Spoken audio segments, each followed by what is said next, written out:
Ako si Normie at ito ang aking video ngayon.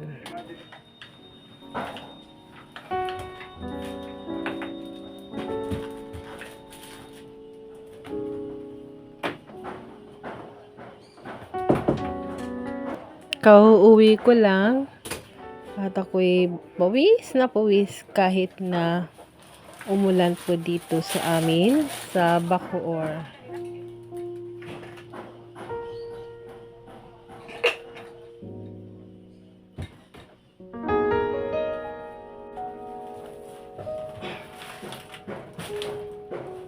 Meron po akong dumating na mga parcel.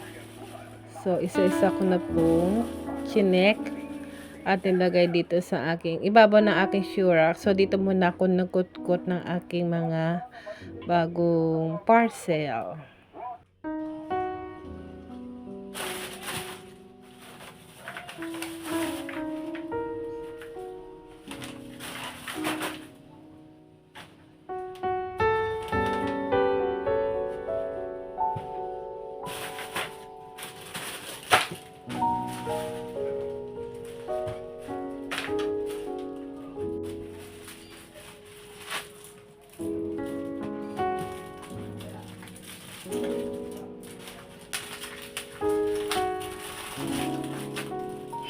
Ito ay maliit na curtain rug.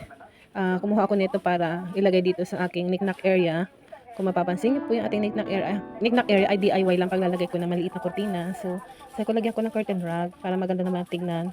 Tapos maglalagay din ako ng curtain rug dito sa aking bintana para pag sobrang init, pwede ko siyang cover ng kurtina.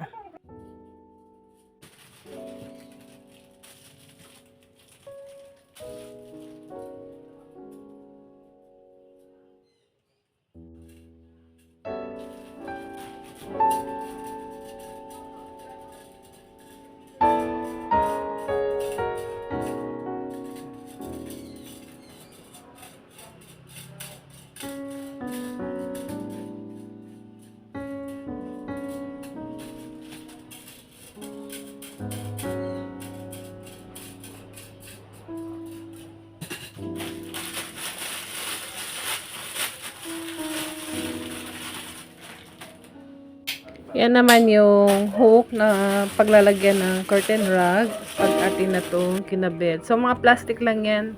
Sa totoo lang, napakamura yan. Mga 6 o 7 pesos lang yan. Tapos yung curtain rug na binili ko, halos 35 pesos isa. So, manipis lang talaga.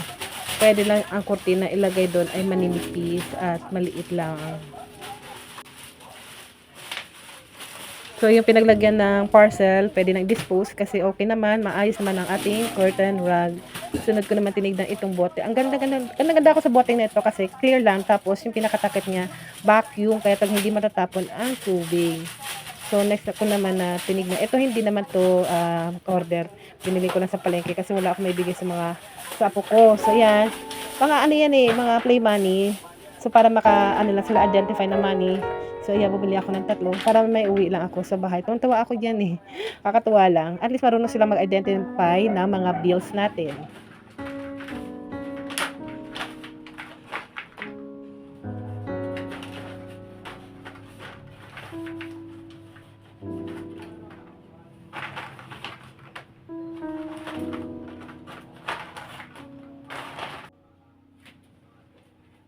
After noon, ito na. Naghanda ako ng aking mga lalagyan ng tubig at ako'y bibili ng yelo kasi napakainit po. Despite na umulan, ang init-init pa din. So, yun, lumabas ako at bumili ng yelo.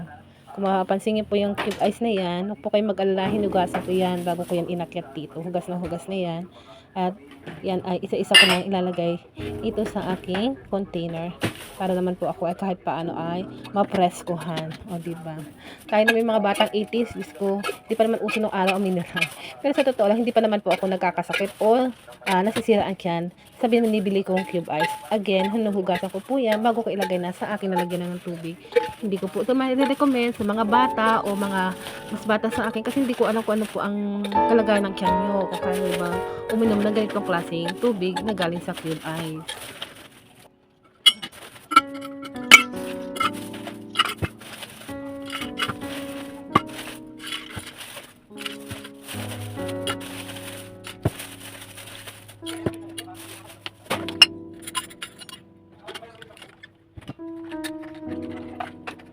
So, ayan, napreskuhan na ako. Bye-bye for now.